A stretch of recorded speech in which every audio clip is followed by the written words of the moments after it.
Welcome back, everyone. We would now begin with our second panel discussion on the hot topic, cybersecurity and data privacy considerations in M&A dealmaking. Joe Meneses will be moderating the panel. Our guest speakers for this panel discussion are Hannah Morgans, Katherine Robbins, Maria Jesus, and Veronica Scott. I would also like to mention that please feel free to share any questions that you may have in the Q&A box, and we will make sure to take them at the end of the session. Over to you, Joe. Thank you, Akansha. Good morning, good afternoon, good evening to everyone on the call, and welcome to the second panel, Cybersecurity and Data Privacy in M&A.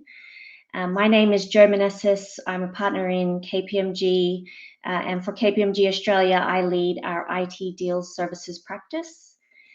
For those who know, KPMG is a global network, and we have over 150 IT deals specialists that conduct IT and cyber due diligence in M&A, IT separation and integration, 100-day planning, and we support IMOs and SMOs all throughout the execution. And I'm very honored to be hosting this panel of amazing human beings, largely from Australia, but who have worked overseas and internationally. And I'm about to introduce you to each of them.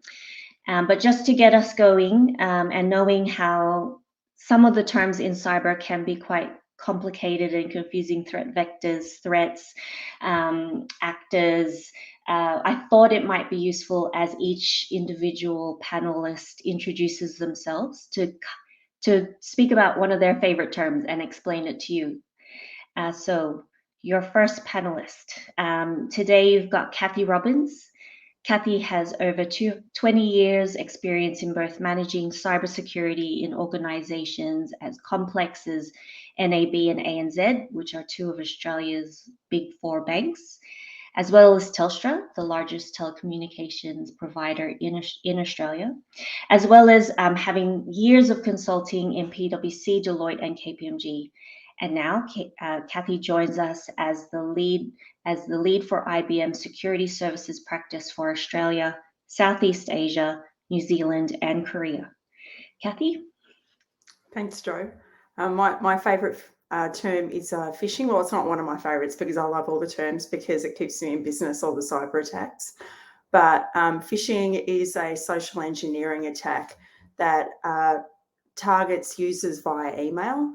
And it masquerades as legitimate emails from companies, so that usually it looks legitimate enough that a user will click on something and then that will lead to malware download or some sort of compromise. So that's phishing. Thank you, Kathy. Our next panelist is Veronica Scott. And Veronica is a legal professional having practiced law in both the UK and Australia. She's worked for the likes of Mishcon de Reya, Crocker's Oswald Hickson, Allen's Arthur Robinson, and Minters Ellison. Veronica currently leads KPMG Law's privacy and data protection practice and has a focus specifically on digital tech, cyber, media, and regulatory issues. Now, Veronica, for you, just given your specialty, I was hoping you'd give me a term in data privacy that will be relevant for this panel. Sure, no problem, Joe. There's plenty of them, and thanks very much. It's great to be here. I thought I'd go with one of the most obvious ones, which is data breach, because it has a whole range of different connotations: cyber incident, data breach.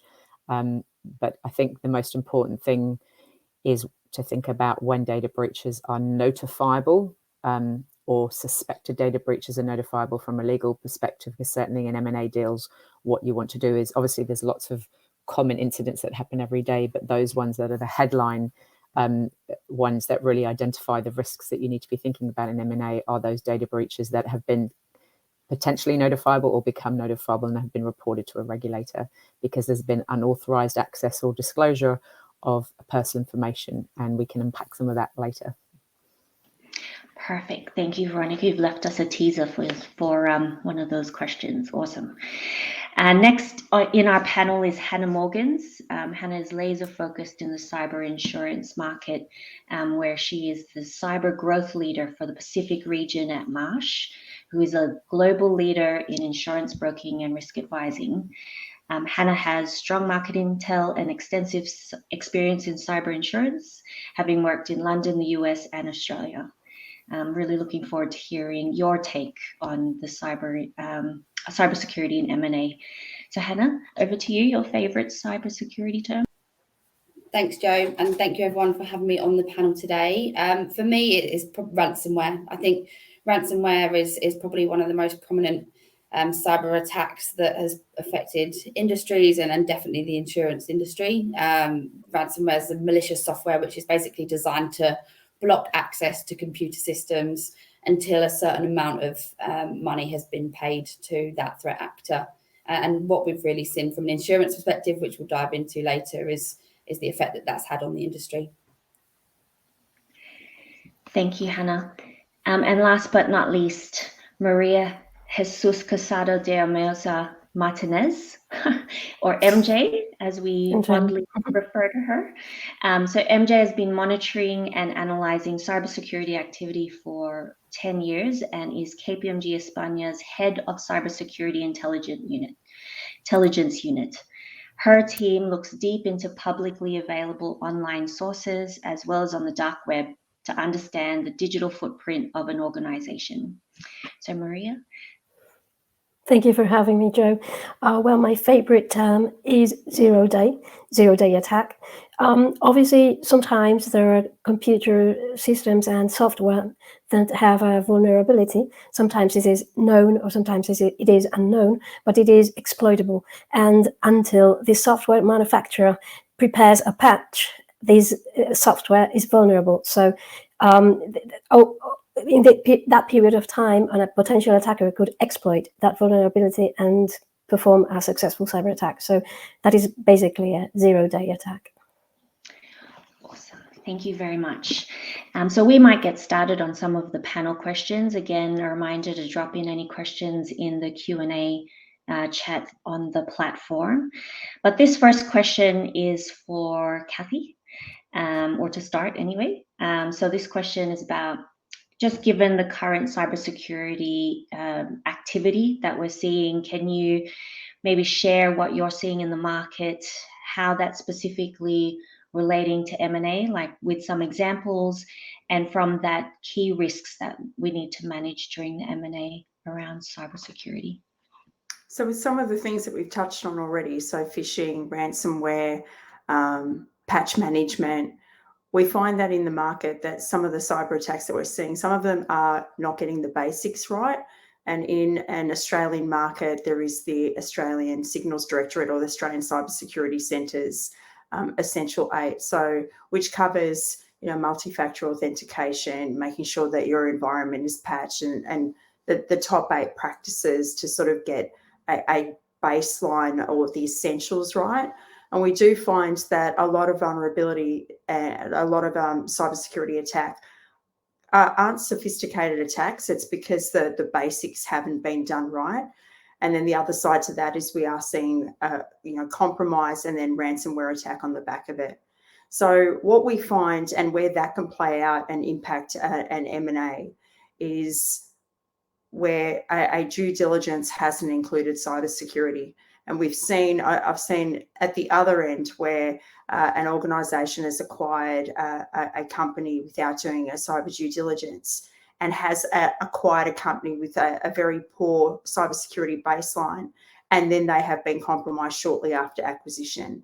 And then it's on the acquiring company's responsibility to remediate with the brand and reputational loss and damage, where clearly the poor practices were already inherent before the purchase. So, there are a couple of sneaky things that could lead to if you did do the M&A at the start that included a cybersecurity due diligence. It could help you get a remediation plan, whether that is in the first 100 days. It could lower a price. It could impact, whether it is a sale, depending on what you discovered. So we do see that there is a significant impact to some organisations if they have purchased without a due diligence. And then more broadly, when we're looking at organisational rigour, risk appetite, risk management, it doesn't matter whether you're about to be, go through a merger and acquisition. That rigour of getting the basics right is actually very, very important. And then, we can start adding added controls, added things on top of that to sort of limit and mitigate the risk of compromise.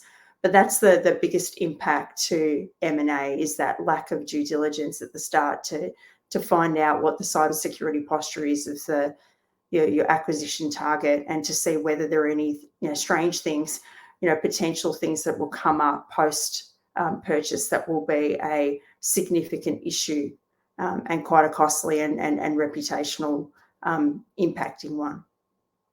Yeah. And as part of what you're seeing in the market, maybe just a little follow-up question, is there any particular industry you're seeing being targeted more broadly, or in M&A specifically? More and more broadly, what we're seeing is manufacturing and industrial are being hit more regularly worldwide. What we've seen in the APAC region is definitely that, as well as a little bit more driven towards critical infrastructure, so transport, logistics, and energy. From a M&A perspective, we are seeing a slight increase in private equity being hit with more targeted phishing, spear phishing as well. But in general, it used to be financial services that were top the leaderboard every year.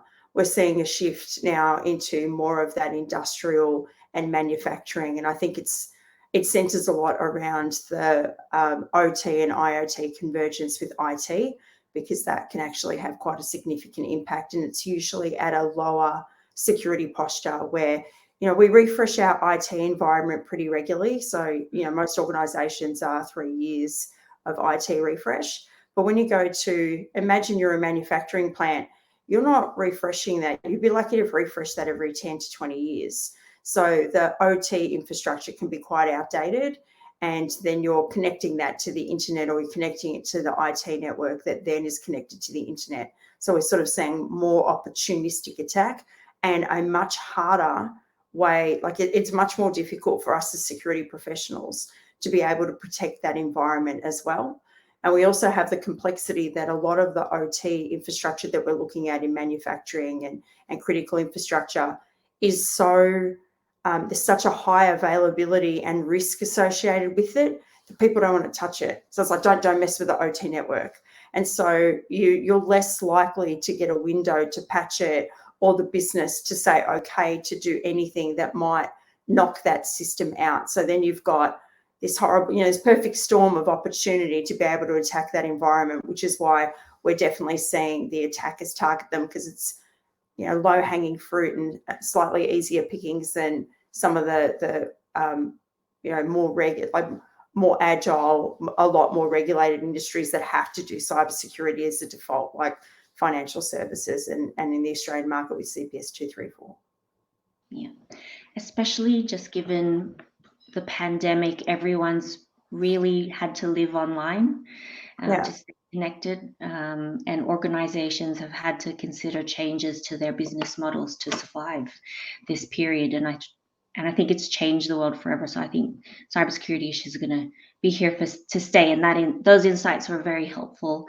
I might bring in Veronica Scott now, just given the increase in cybersecurity attacks usually follows some sort of data privacy breach, and that with the regulations can attach millions, and we've seen hundreds of millions of dollars of fines possibly issued as a result of a data breach. So can you share examples, Veronica, in the market of potential examples that you've seen in the market, and any potential data privacy implications that you have seen? Thanks.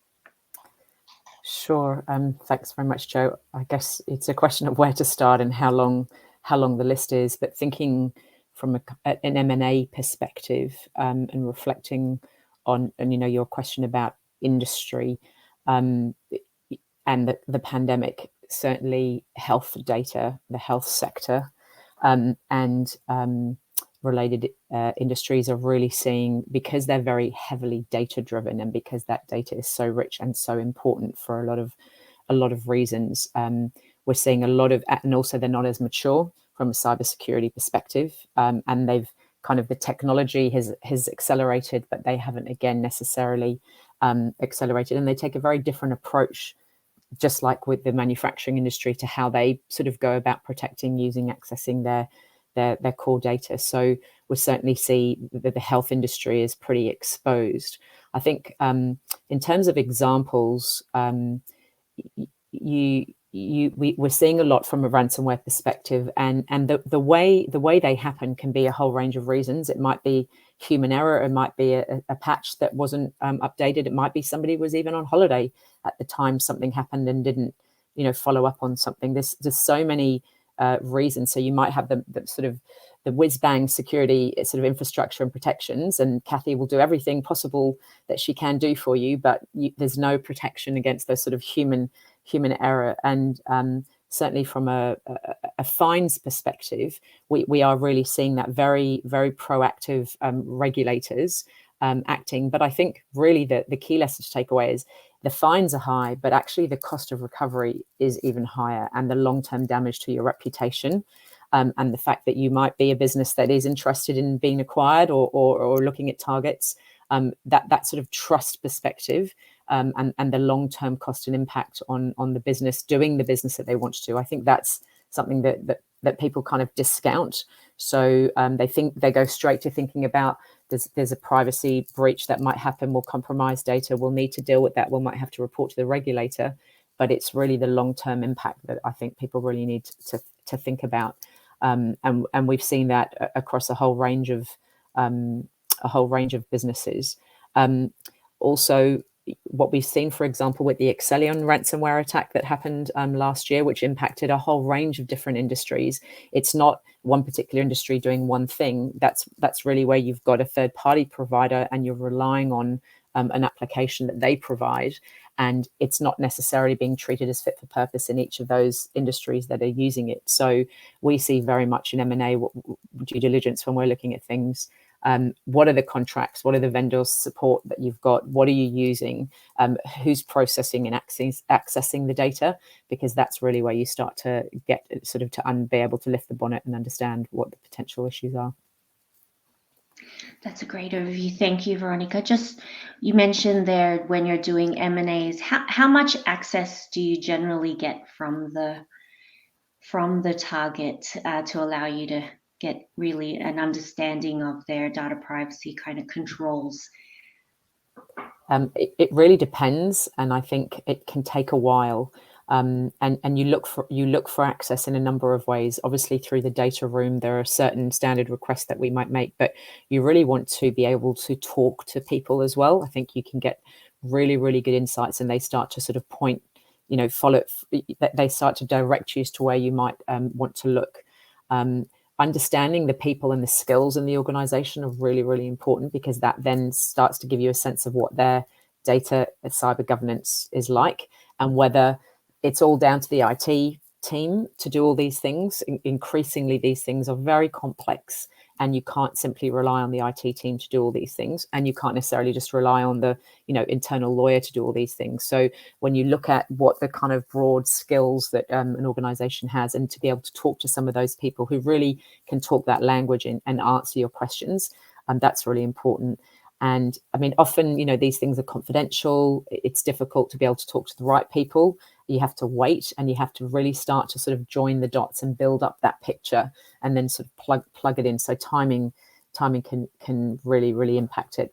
And then, as I said, the contracts as well, they're really, really important. Those vendor contracts, where there's IP, who's having access to it, looking at whether we're dealing with something in one country, or whether we're really having to look at global regulations as well.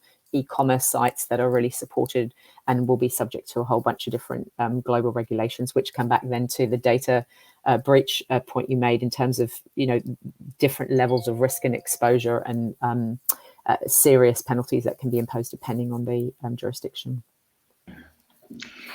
Thank you, Veronica. I might move to the next topic, which is one that has been really interesting to follow in the market. And this is, Hannah, in your space, in the cyber insurance space. So, what we're seeing at the moment, especially in M&A, is the take-up of cyber insurance. And I'd love to hear your perspective on what you're seeing in the Australian, the UK markets. What's the take-up? Can you give us any insights in how it's changed over time?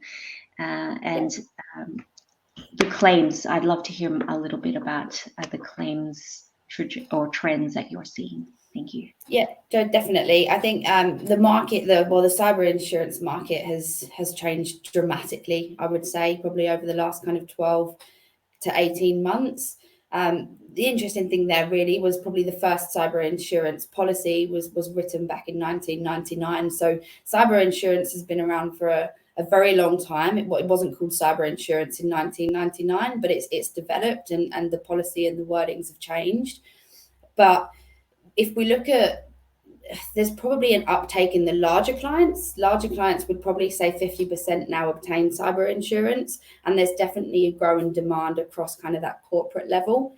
And if we look at the claims piece, I think the challenge that the cyber market has had historically is, does cyber insurance pay? And if anything, I think we've now got to a point where that's been tried and tested so often that it's fair to say that it most definitely does. If we look at kind of the journey of the cyber insurance market, probably around that 2015 to 2018 was the point of what we'd call a soft cyber market for insurance. So that was when kind of the profitability of the product was, it was the loss ratio was basically 50% each year, and there was an increase in the availability. So it was more available to get the capacity in order to write the policies. And there was definitely the supply for the product outpaced the demand. So back in kind of 2015 to 18, there was really that point of, do we need cyber insurance? Is it a nice to have? And there was a lot of supply out there in order to get a policy quite easily. If we kind of shift forward to the 2019 bracket, that was when the product was still a profitable class of business for insurance, but there was some larger claims starting to come through, especially in the UK and Europe. And we kind of saw healthcare as being one of the prominent areas in 2019 in that time. Still, it was a profitable class of business probably until about 2020. And that's where I think ransomware, when we spoke about it at the beginning, was probably one of the main topics, because it's been the main topic from an insurance perspective. The ransomware demands that have been witnessed across everywhere globally, I think have really grown over the last kind of even just 24 months. Like we've seen some demands of kind of up to 90 million, and obviously they get negotiated down, but we have seen demands within March that have been paid up to very significant amounts. So the insurance market has had to kind of correct itself and go through a real challenge over the last kind of 5 to 6 years, because if we look at the insurance market, it's actually losing money, which means the clients that are buying that insurance are actually utilizing the insurance, and they're making those claims, and the insurance market are now having to really scrutinize on what they're actually putting on their portfolios. So this is where we've kind of taken the insurance market back a step, and clients are now having to go through a much larger due diligence process themselves in order to get the insurance. But what it ultimately also means is the client's going to get to a much higher standard of security overall before the insurance is there as kind of that safety net at the end of their kind of security structure. So, I mean, Kathy mentioned at the beginning there the Essential 8, which is obviously a framework which multiple businesses will follow and is highly recommended. From the insurance perspective, they're now actually looking at what they call the 12 controls. So it's actually looking at the Essential 8, and it goes another step further. I think there's 6 of the 8 that are included in those 12 controls. And that's basically what insurers are now saying need to be put in place by businesses, or at least partly implemented before they'll be able to obtain the insurance. But if we take that back to the that M&A activity, and if a business is looking to be acquired and going through that due diligence, more and more we're seeing businesses actually be told that they need to have cyber insurance in place in order to move forward. So it's now becoming less of a nice to have and more of a requirement. And obviously with the capacity decrease and the demand increase, it's now becoming more and more challenging in order to obtain that. So I think what we're seeing at the moment is businesses maybe kind of waiting to obtain the insurance probably a bit too long, in my opinion. The process can take a very long time. And to be honest, even if it's not possible to get the insurance at the end, you've got yourself to a position throughout that due diligence period to say, well, we've taken every precaution. This is where we're at from an uplift perspective. And you can kind of prove where you've got to as a business. If going back to your point on claims, so just from like publicly known Marsh data, if we look at last year, there was actually a 20% increase on cyber incidents that were reported to the insurance industry. So the amount of incidents being reported is still increasing. And interestingly, to Kathy's point again, the top industries that we saw from an insurance perspective last year was actually still financial, legal, and professional services as probably the three main areas. But I would say the reason for that is because the claims cycle takes a much longer period of time. That from a claims perspective, we're probably running a year or two behind where the market's actually developing to, which is kind of around those big manufacturers and critical infrastructures. Yeah, no, thank you. One of the things, just to pick up one of the threads you put there around the due diligence process and testing for 12 controls versus your essential 8 that Kathy spoke about. I mean, how often are you seeing people start to do their due diligence actually in the M&A due diligence period versus post? Because that I think is a shift in mindset for a lot of the deals that I'm seeing. Yeah, definitely. And I think it's a business by business and case by case situation, right? I think the quicker you can get yourself to that position of testing those controls and implementing them, the better the business is going to be, regardless of where they're at in a cycle. So my opinion to that would always be that the security and the structure of a business at the moment, cybersecurity of a business is one of the top 5 risks to many businesses. So it's one of those things that I think needs to be looked at, and at least this essential 8 or the 12 controls need to start to be implemented from the moment that you can, really. I think it's not something to wait until you're at that point of changing the structure of the business. I think it's something that the moment that you start to build the business, whatever the size, we need to start kind of considering those controls and starting to bring them into the process as early on as possible, because the smaller the business at the end of the day, if you bring in multi-factor authentication, for example, whilst you're very much early days startup or scale up, it's going to be much easier to integrate that as you build. Whereas trying to bring in these controls when you've already got to that kind of large growth size, it's much more difficult to kind of educate the business around those changes. Yeah, no, good points. Thank you, Hannah.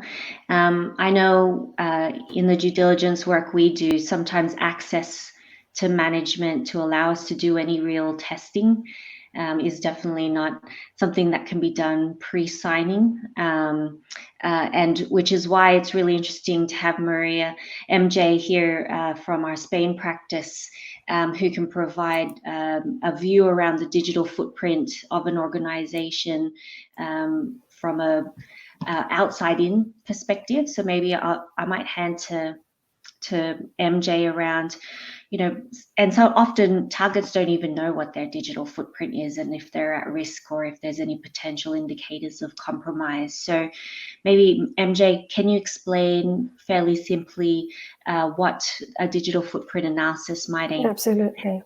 and some examples you've seen. Thank you. Absolutely. Yes, for non-technical speakers, the digital footprint is something similar to our digital footprint in real life. In the digital space, we also leave a trace when we navigate and whatever we do, when we surf, when we are a company, we've got our own website and so on and so forth.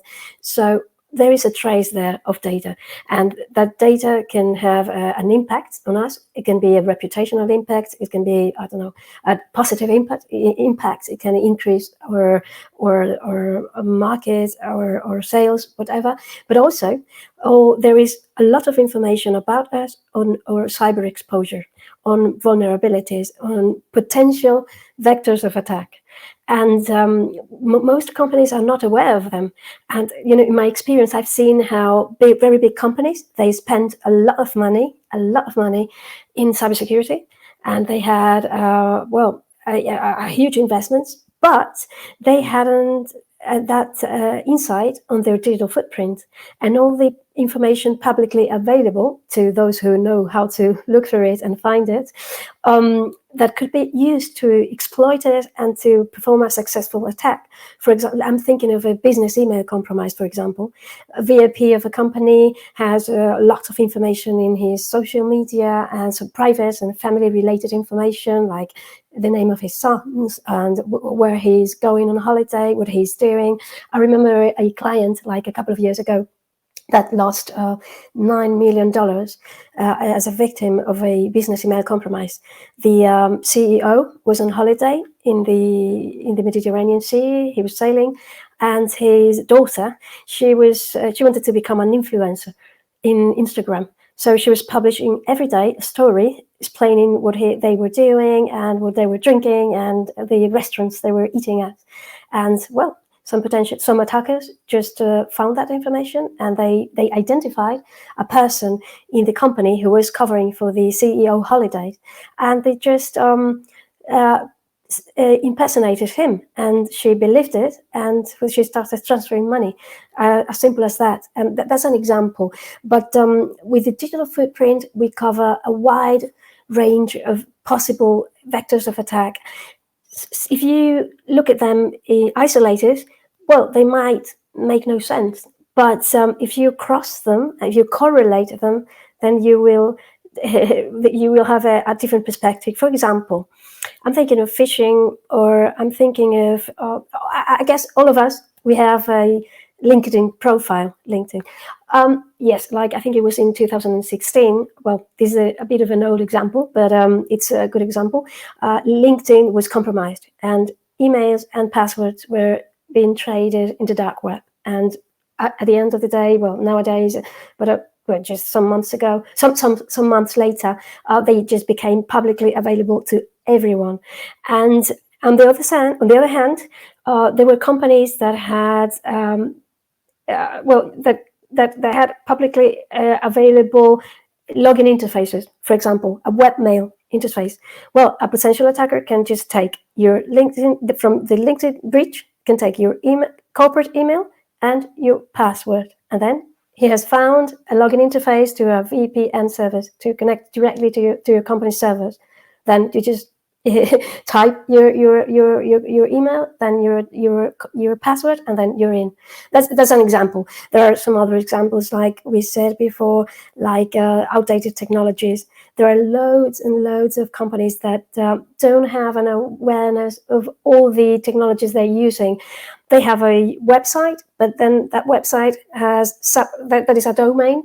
Well, that domain has loads of subdomains, and most of them are some are outdated, some they're old. They don't even know they have them, and those domains can be very, very easily used. So outdated technology usually are related to those domains that are some sort of abandoned or are out of sight. And like Kath said before, that happens quite a lot with the OT systems, then with companies in the manufacturing sector.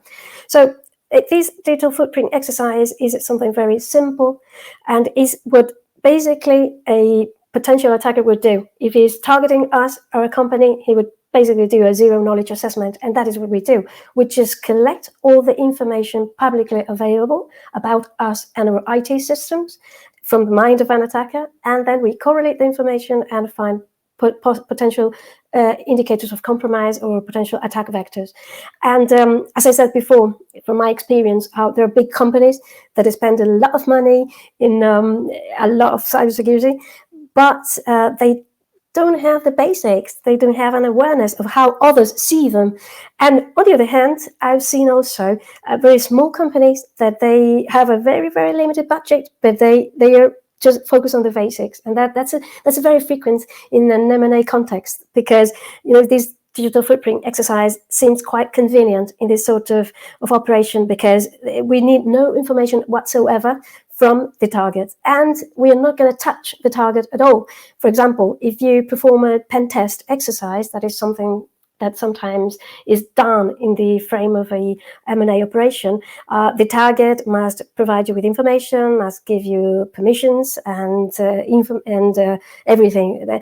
But so the target must know about your intentions of buying that company. But this digital footprint exercise is completely passive. It's a passive scanning. We just scan information publicly available. So it's very convenient. And just to finish up, I would like to highlight an idea. It's related to what Veronica discussed previously. It has to do with the privacy, with data breaches and regulations. There is a huge difference. It's quite impressive between the digital footprint results in this M&A context. When we look at digital footprint of European companies and digital footprint from Australian or New Zealand companies. In Europe, this GDPR regulation has had quite a big impact on companies, and because of the regulation, they have forced themselves to protect them and to securitize their assets. And as that regulation is not as strict in overseas in Asia and Australia and that region, I have to say that their level of exposure is quite higher, and it's particularly in one point, and is the personal and the VIPs and key people's personal information that could be exploited. So I think that's a significant. Thank you, MJ. There was a lot in there. And I think for me, when I've seen your tool in practice, one, I never want to cross you or your team, just knowing what access you have in the dark web. And I remind my teenagers that what is online stays online. You can't, and someone can find it. But the passive part of your tool just adds some real external data to what a target might provide as part of a Q&A or part of a data room document, and it allows you to really target your questioning that way, so you're not giving them a standard RFP because you've got some external data points you can really point to. I find your tool scary and fascinating at the same time. I wondered, actually, just given the link with those last two topics around cybersecurity, cyber insurance, and this tool, do you see a trend in maybe trying to get more testing done during the due diligence period, pre-signing, even before signing? Do you see that as something that we should, as vendors or buyers, trying to encourage? What do you? Absolutely. And actually, last year, we had to develop, out of the blue, a new service that it was just focused on dark web monitoring and all those ransomware groups that publish the information. And we've been working very closely to one cyber insurance company in developing that service. And sometimes that company just hires us to perform some sort of passive scan of the dark web and all the ransomware webs before just signing the contracts and stating the final terms of the contract, which I find it very significant. And also, there is something I would like to add. I'm sorry if I just missed a little bit the point, but it's related to privacy as well. Sometimes there is a service we provide related to this one. When one of our clients has suffered from a ransomware attack and they are being extorted by the ransomware group.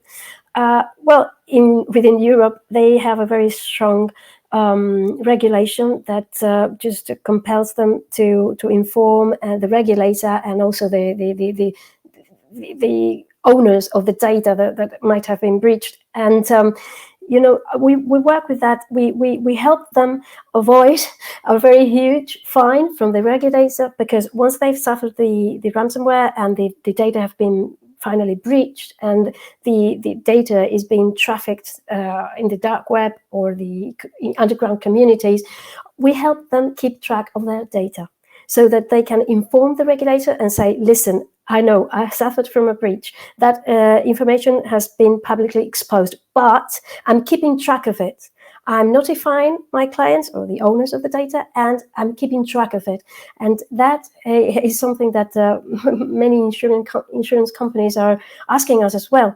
Sometimes that they are about to hire or to get a contract from another company, and they do look at it. And for example, in the M&A context, there is something that they ask us, look at this target, how is the information in the dark web, how is the information, all the potential leaks, and how much that is going to cost us in case we buy, because they will have to face the fines and all possible consequences. Yes. I think just to add to that point as well, from an insurer perspective, my role obviously with Marsh being on the cyber broking team is basically to be the advisor, right? So for us, it's just making sure that the client is completely aware of the risk to the business. So exactly what MJ was saying, like, we do try and work with multiple different vendors in order to make sure that we've got a complete holistic view of what the risk is to that business. Because from an insurance perspective, once we look to submit that to an underwriter in order to assess that risk, they have their own tools in order to assess that risk themselves. So the more we can do in the background and do our due diligence on the business to make sure their risk is at a certain level and use the tools, as MJ's saying, the better we can present that to the insurance market and show that as a business that's put the right steps into place in order to get themselves to a secure level, that the insurance will be there just as a safety net. Yes, no, good point. Thank you, Hannah. And the other thing around insurance, especially around warranties and indemnity insurance and cybersecurity insurance, I'm seeing a lot take up both, and the need to take up both now. Any comments around W&I and cyber and how the insurance market view that?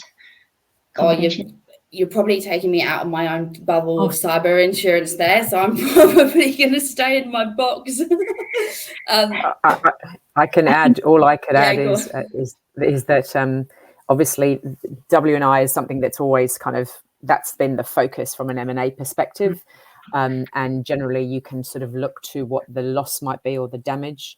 Whereas when you come to cyber insurance, it's much harder because you can't quantify that. So I think, to your point, Hannah, coming back to look at what the risks are and how you're mitigating the risks, as opposed to, well, we didn't identify the right, that we had all these licenses, or we didn't identify that we had an exposure there. So they're quite different covers, and I think they're quite complex. But I mean, if you just simply even ask, a question, do you have cyber insurance?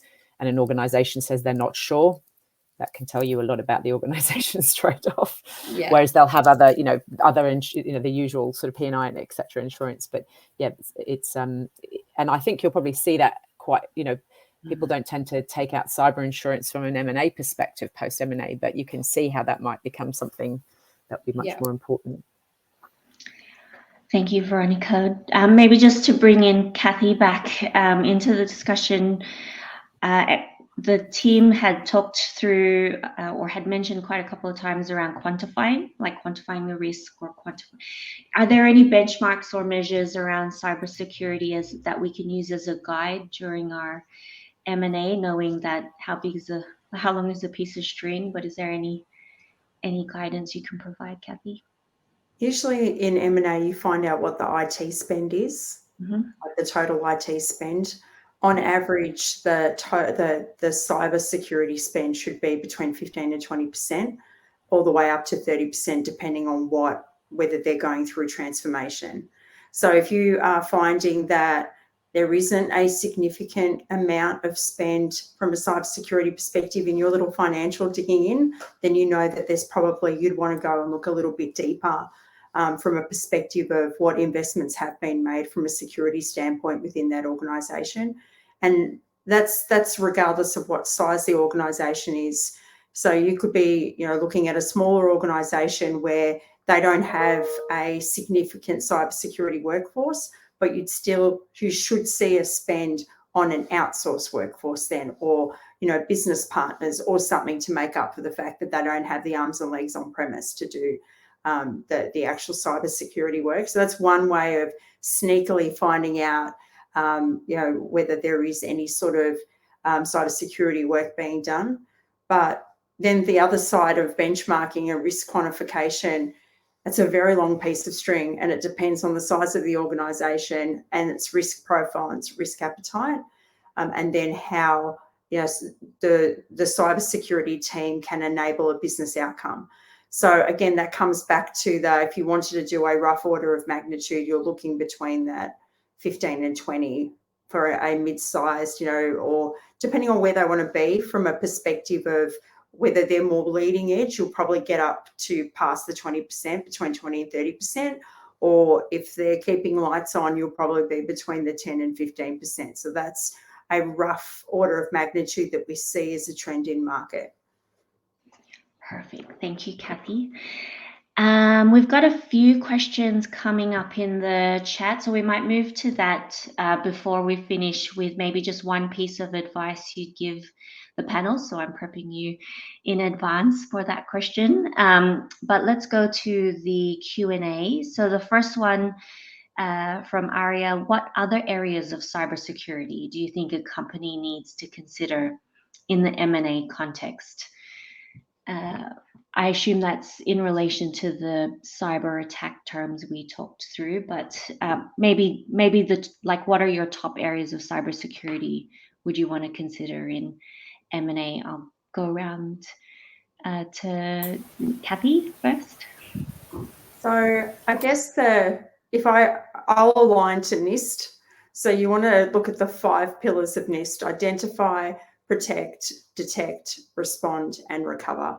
So the identify will be all that sort of risk management, governance, risk and compliance. The protect will be any sort of protection technologies that you might have. So, at the very least, there should be firewalls and network security if we're talking on-premise, or, cloud security, vulnerability management, identity and access management control. So that's the protection technologies. Then you're looking at identify, protect, detect. Okay, detect. So the ability to detect an incident, the ability to respond to an incident, and the ability to recover from an incident. So with the detect, you're looking at logging, monitoring, alerting. Response is also in that alerting, whether that is done in-house from a security operations center that you've got, or whether you're outsourcing your threat hunting, threat management, incident response to another organisation. And lastly, the recover is that business continuity planning, cyber security resilience, all that stuff that sort of gets married in, that goes hand in hand with the detect and the respond as well. So they're the 5, and it sounds like a lot, but when you're looking at just 5 quick topics, straight away you can sort of sort the jelly beans into the little 5 cups where you can go, yeah, they're a bit low on the identify, and what we usually see, they're really great on identify and protect. Really poor in general is what we see in the detect, respond, recover. For many, many years, we had a process of, we did a lot of prevention in this industry for, go and buy every preventive technology and we'll be okay because we're preventing an attack. But then we didn't spend nearly as much in the detection and the response of an attack and being able to prevent it proliferating through a network.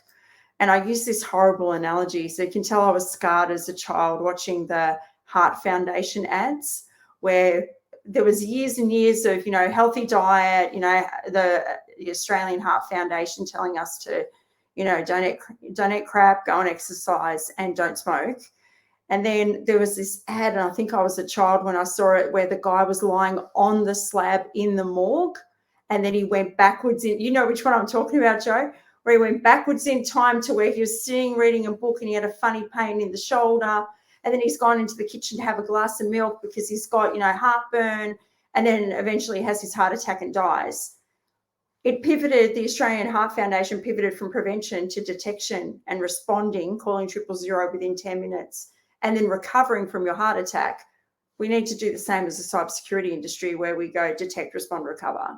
Because, it's just a matter of time till something happens. You want to be able to see it, grab it, respond and recover from it. Perfect. Morbid. Very morbid for a moment there. I love your catalogue of ads. I'm scarred. But thank you, Kathy. I think you've pretty much covered it with the Nist 5, to be honest. So thank you. I might move to the next question so we can make sure we cover everyone's questions here. So the next one around, are there any key cyber due diligence best practices that can be highlighted? We spoke about one there with MJ, and we've maybe just to cover on that one, MJ, just any other best practices? Sure. There is no best practices standard, so to speak, but it's very common that we perform 3 exercises. First, digital footprint, of course, then sometimes a pen test exercise, a limited pen test exercise, just to have an insight of how things are inside. Because I didn't mention before, but sometimes digital footprint, it's not an equivalent of how secure are systems inside. I've had that experience that the digital footprint was perfect, and then inside it was a disaster, and just the other way around. Digital footprint look awful, but then they were quite well protected in the inside. So this pen testing exercise is very, very good as well. And finally, it's important to take an insight of the governance and policies, cybersecurity policies within the target, and all the regulations, the norms within the company, particularly related to privacy and data protection.